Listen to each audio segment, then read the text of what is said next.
How's it going, guys? This is Gus Dossey here with the Oklahoma Jaegers and Mudcrab Milsim LLZ.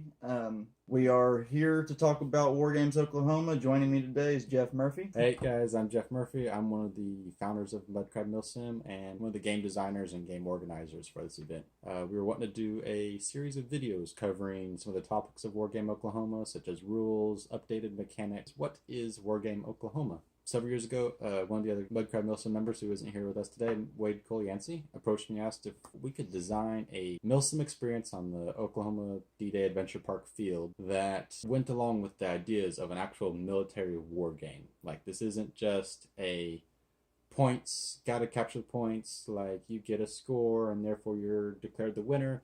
This is a war game where two factions need to organize a battle plan against one another, and staff will be positioned around the AO to observe your operations and kind of give a grading and then an after action report on how well you're able to perform in carrying out what you needed to do.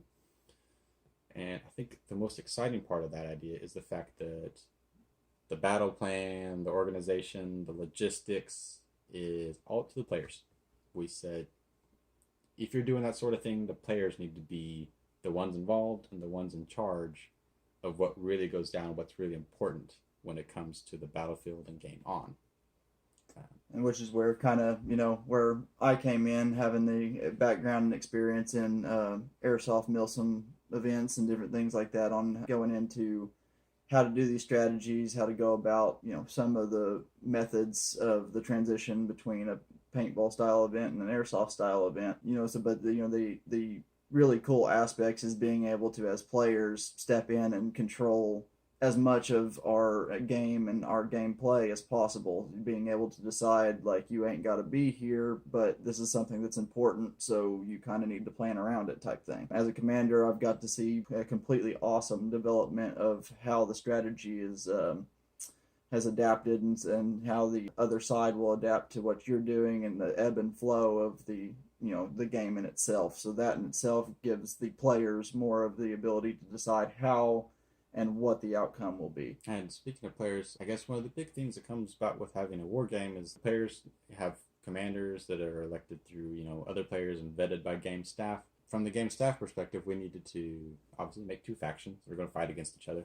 And then we wanted to make units, sub-units of each faction. They're kind of each tasked with their own role as far as, basic infantry, specialized forces, and various different mechanics. But we said, hey, the faction, you'll have sub-units. These sub-units, we hope, will eventually kind of become their own close-knit communities. Like, hey, we're going back out to war game, signing back up with that 1st Infantry Division again this year, or that 680th Spetsnaz. Mm-hmm. Those are my guys. See them once a year. We're going to kick butt again this year. Builds that brotherhood and that team unity, that that these guys are going to have your back. You continue to bring new players in and help new players develop and learn the game, and especially the younger guys. Unfortunately, us old fogies are going to get to where we can't do this anymore at some point, and they got to keep it going for us. Or maybe we want to sit back at the fob and let them do the hard work.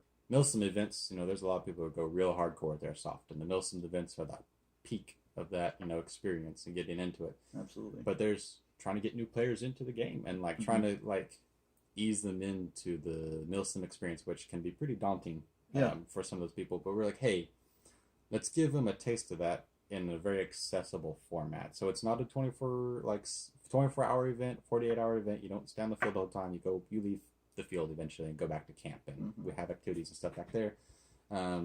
But also, we didn't want to have it at a price point that excluded some people from being in, or they're like, I don't know if I like it. I don't want to spend that much money. Hey, it's cool. We get that. This is a chance for you to come check it out. We also didn't want to make the rules so complicated, or the requirements so high that, the guy who's like, man, I don't know if I want to invest that much into Gucci gear. Yeah. To come out and try it and see if this is something I want. It's cool. We're going to keep it simple, but we're going to keep it immersive and keep it important. What is there is important and critical to how the game's going to flow. Absolutely. Yeah. And having those categories set up allows having the price point and keeping it to where it's accessible to everybody, to where your gear and stuff, you have a place on each faction that you can be, no matter what your skill level is. If you're a guy that has $5,000 worth of gear and everything like that, great. If you got $300 worth of gear that you just bought that weekend to go and play the game, great. We got a spot for you.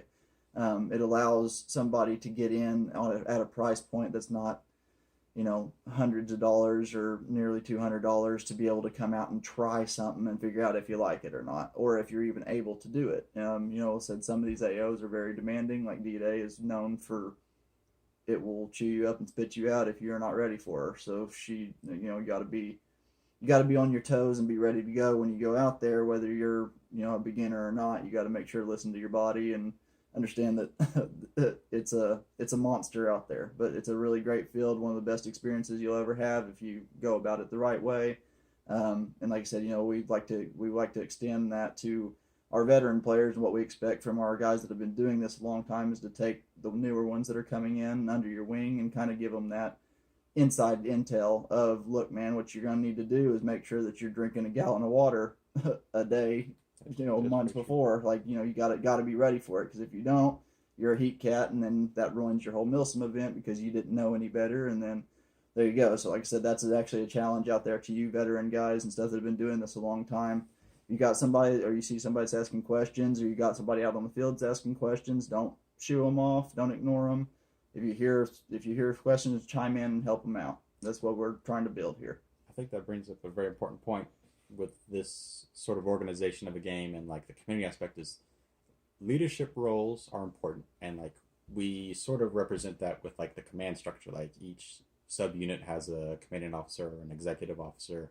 The faction has a faction commanding officer and whatnot, and those players command will elect people to be squad leaders and stuff, and so there's like this hierarchy. But I think one important thing to keep in mind, especially with Wargame Oklahoma, is that these ranks, they're all fake. Yeah, they're just there to be a title to represent, hey, this guy's a veteran of this game. Sorry, airsoft veteran.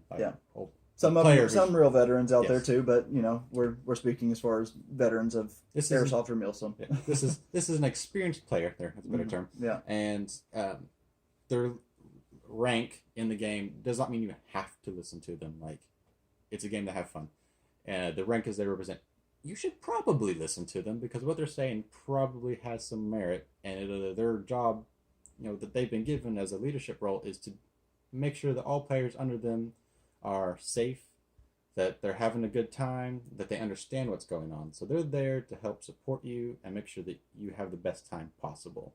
So try to listen to them, but at the end of the day, it's your game. You're the one came out here and paid to have fun. So absolutely, find your fun out there. Yeah, absolutely. And like I said, just feeding off him being the faction commander for Warsaw for this year's game and last year's game.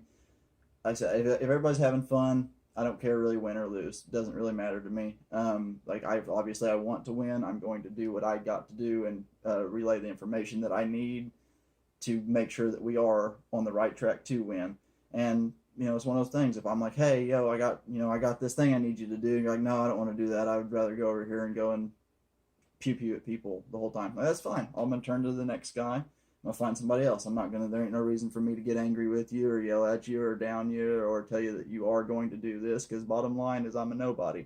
I'm a grown man shooting other grown men with BBs. That's it. So, to really step out there and think that you're above anybody or anything like that just because your quote-unquote title is in a command role does not mean that somebody else is not going to be better at it than you, or like I said, or that it really matters in the long run what your title overall is. So guys, don't forget, if you have not got your tickets yet, it is in September, so make sure and get that going. Get your units picked. You could pick your faction unit, all that good stuff. So I said, get on there. Go to www.mudcrabmilsim.com.